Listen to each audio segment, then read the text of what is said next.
She said it the way she said most things, quietly, without looking for permission, the way a woman says something she has known for a long time and is only now choosing to speak aloud. She said it to a man who had just taken a rifle bullet through the muscle of his left shoulder to keep a stranger safe, a man who was sitting in the dirt of a ranch yard with his back against a wagon wheel and his jaw clenched against the pain, a man who had not asked for any of it. She knelt beside him in the red dust, and she pressed her hands against the wound, and she said, "A man like you needs me." And the strangest part, the part that would stay with him long after the shoulder had healed, was that he knew she was right. Stay with me. Because this is a story about two people who found each other at the precise moment when both of them had run out of road. It is a story about what happens when a woman who has survived everything refuses to be moved, and a man who has survived everything decides that one more time he will hold the line. Rue Callister had been in Widow's Fork for 11 days when the trouble started. She had come from a town called Sable Pass, 2 days east by stage, where she had spent 4 years working as a seamstress for a woman named Gertrude Holt. Gertrude had been a fair employer, and Rue had been a good worker, and the arrangement had suited them both until Gertrude's son returned from wherever Gertrude's sons went when they were sent away. And he had looked at Rue with the particular expression of a man who believes that employment is a form of ownership. Rue had corrected him on that point firmly and in front of his mother, and the arrangement had ended the following morning with 2 weeks' wages and a polite request that she find accommodation elsewhere. She was 23 years old. She had enough money for a stage ticket and a week's board.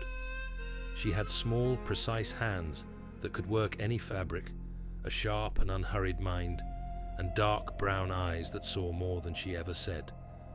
She was not tall, barely 5 feet and 2 inches in her boots, but she carried herself with the particular uprightness of a woman who has learned that posture is its own form of argument.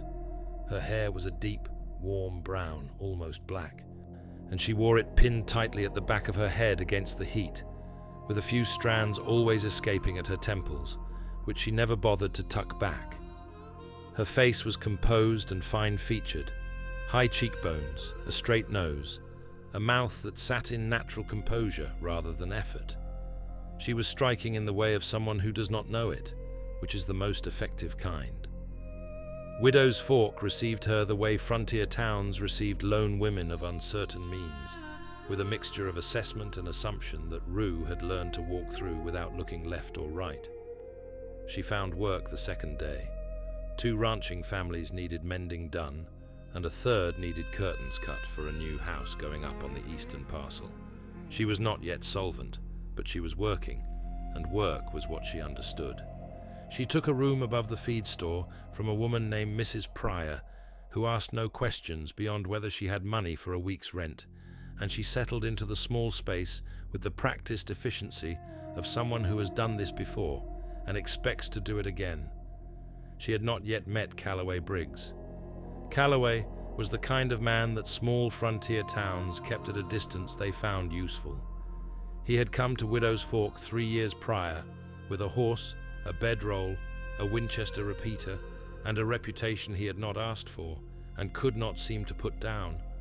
He had spent the years before that doing what men with his particular set of skills did when no one in authority was offering a wage, riding for whoever had the most legitimate claim on his allegiance, which had sometimes been ranchers, sometimes the territorial law, and twice an army outpost that had needed a man who could track in conditions that made other men stop. He was 36 years old. He was not a large man, lean and economical in the way of men who have been moving too much to accumulate anything. But there was a quality of stillness about him when he was at rest that made people reluctant to test what lay beneath it. He had a face that the sun and the trail had sharpened into angles, high cheekbones, a strong jaw, dark eyes that assessed without apparent judgment. A thin scar ran across his right cheekbone from just below the eye to the ear, the remnant of a night in Laramie that he considered nobody's business but his own. He worked a small spread at the edge of Widow's Fork's grazing land, running a modest cattle operation that was more respectable ambition than current fact. He first saw Rue on a Thursday afternoon outside the general store. She was arguing, not loudly. Rue never did anything loudly, but with the particular economy of someone who has identified an injustice and intends to see it corrected. A man named Seth Pardee, who operated the freight service that passed through Widow's Fork twice a week, had charged her double the posted rate for delivering a bolt of linen she had ordered from the county seat, and was now explaining to her, with the patient condescension of a man who has explained the same unfair thing many times before, why this was correct. Rue was listening to him finish. Calloway could tell she was not actually listening. She was counting, in the same way a person counts before they move a piece in chess. When Pardee finished, she said, "The posted rate is 40 cents per bolt. You charge me 80. I'd like the 40 back." Pardee smiled. He said the posting didn't cover special orders. Rue said she had the original posting in her bag, and she produced it, and she pointed at the relevant line, and she said the posting did in fact cover special orders. Pardee's expression changed. He took a step toward her, not a threatening step exactly, but the kind of step a man takes when he has decided that reason is not serving him and size might. Calloway stepped off the boardwalk. He did not say much. He said Pardee's name once. He stood where he was and looked at him, and whatever Pardee read in Calloway's face led him to the correct conclusion that 40 cents was considerably less expensive than the alternative.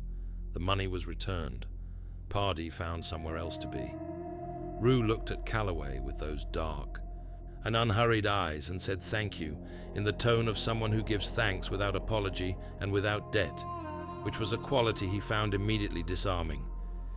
He touched the brim of his hat and went back to his horse and rode out, and he thought about those eyes for 2 days afterward. The trouble with Seth Pardee did not end with the 40 cents. Pardee had a cousin named Seth, who operated a small but well-funded enterprise, acquiring land in the Widow's Fork Valley by methods that the Territorial Land Office had chosen not to examine too closely. Seth had ambitions for the eastern parcel, where the new house was going up, the house Rue was cutting curtains for, and he had assumed that the Hendricks family building on it would fold when the pressure started. They had not folded. They had hired a man to help them hold the line, just which was Calloway, and this was what made Rue, by proximity, a problem Seth needed to address.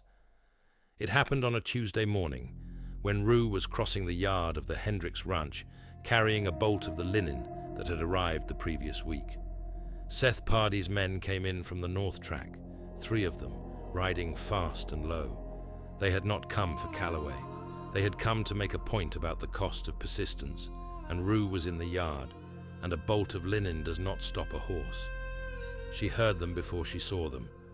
She dropped the bolt, and she ran. There was no direction to run that was not open ground. The house was not yet finished. The barn was 60 yards to the south, and the men on horseback were faster than any of those distances allowed for. The first horse passed close enough that she felt the displaced air on her cheek, a wall of heat and horse smell. She went down hard in the red dirt, not thrown, but dropping herself deliberately, the way a small person learns to make themselves a smaller target. Her palms hit the ground and she rolled and came up on her knees with dust in her throat and red clay on her hands, and looked up at 3 men on horseback, deciding what to do with a woman who refused to stay down. The rifle crack came from the ridge to the east. Calloway had been checking the eastern fence line when he heard the horses. He came down the ridge at a run, and he put himself between Rue and the 3 riders without announcement, without theater. Simply placed himself in the space between her and the threat, rifle up.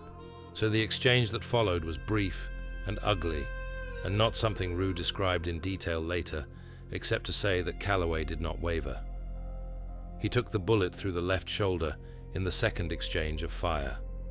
She heard the impact of it, a sound she had not known before and did not want to know again. He did not go down. He remained standing between her and the riders until Seth Pardee's men decided the situation had become more expensive than Seth had budgeted for, and they pulled back north and were gone, trailing red dust. Then he sat down in the dirt of the yard because there was not much choice about it. Rue was at his side before he had fully processed the drop. Her hands were already on the wound, small and precise, the hands that could work any fabric. Apparently also the hands that could apply pressure to a rifle wound with the same composure they brought to a straight seam. She had torn fabric from her own skirt hem without comment. He tried to tell her he was fine. "You're not fine," she said without looking up. "Hold still." He held still. It was in that silence, the blood and the dust and the afternoon light falling long across the half-built ranch house, that she said it. She looked up at him then.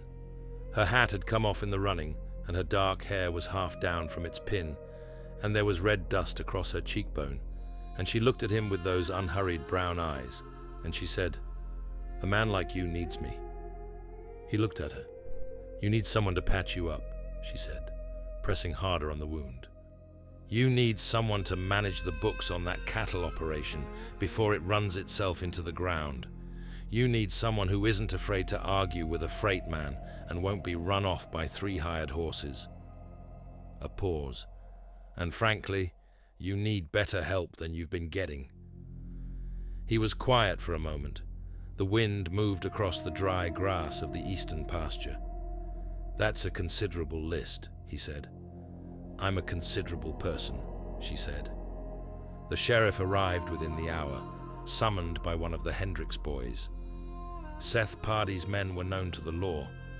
Their methods were not unknown, only previously unprovable, and the bullet in Calloway's shoulder provided the specific and documented evidence that the Territorial Land Office required before it was willing to act. Within the week, an inquiry had been opened. Within the month, Seth Pardee's land claims were under formal review, and 2 of his men were in custody. The eastern parcel held. Calloway's shoulder healed the way frontier wounds healed when properly attended, slowly and completely, with attention paid and no unnecessary movement tolerated. Rue attended to it. She attended also to the books, which were in the approximate state that men's accounts are when kept by a man who is better with a rifle than a ledger, and to several other things on the Calloway spread that had been neglected for want of a second pair of hands. She stayed in the small bunk room attached to the main house that Calloway had cleared out, with more care than he would have admitted to. The arrangement that had begun in necessity became something else. It was not a simple thing. 2 people who have survived by independence do not immediately find it easy to depend on another.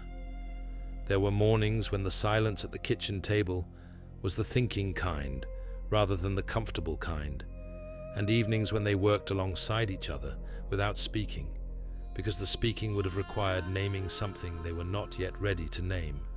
But there was the work, and the work was real, and 2 people who do real work together long enough will eventually tell each other the truth. By spring, the cattle operation had a hired hand and a new fence line on the northern boundary. By summer, the books showed a surplus for the first time since Calloway had filed the land claim. Rue's mending work in town had tapered off. The ranch kept her busy enough, and she preferred the ranch, which surprised her, and then did not. He asked her at the end of the second summer, on the porch steps, in the long evening light, with the hills doing what they always did at that hour, going amber, and then rose, and then a deep blue-grey as the sun left. He was not a man of many words, and she had long since stopped expecting them. He said her name. She looked at him. He said the rest with the particular economy of a man who knows that what he is offering is not reducible to language, but is making the attempt anyway. She said yes before he had quite finished. They were married in October in the small whitewashed church at the edge of Widow's Fork, attended by the Hendricks family, by Mrs. Pryor from the feed store, and by a handful of ranching men who had come more out of respect for Calloway than expectation of sentiment, and who found themselves moved against their better judgment by the sight of a small, straight-backed woman with dark hair and unhurried eyes, taking a lean, scarred man's hand and not letting go. It is worth saying, when the road runs out and the money is nearly gone and a horse is coming at you faster than you can run, that the quality that saves you is not always what you expect. It is not always the loudest thing or the largest. Sometimes it is the precision of small hands. Sometimes it is the refusal to stay down when the dust is still in your throat. Sometimes it is the particular steadiness of a woman who looks at a bleeding man in a ranch yard and does not waste a single word on what she cannot do, but says plainly and without drama what she can. The spread flourished. The eastern parcel remained. The books were kept with accuracy. The fence lines held through 2 hard winters and a drought that tested the patience of everyone in the valley. And in the long evenings on the porch of the Calloway spread, when the sky was going through its nightly fire over the hills and the work of the day was done, a lean, scarred man and a small, straight-backed woman sat in the silence that belongs to people who have decided, firmly, without apology, and with full knowledge of what it cost to get there, that this is where they will stay.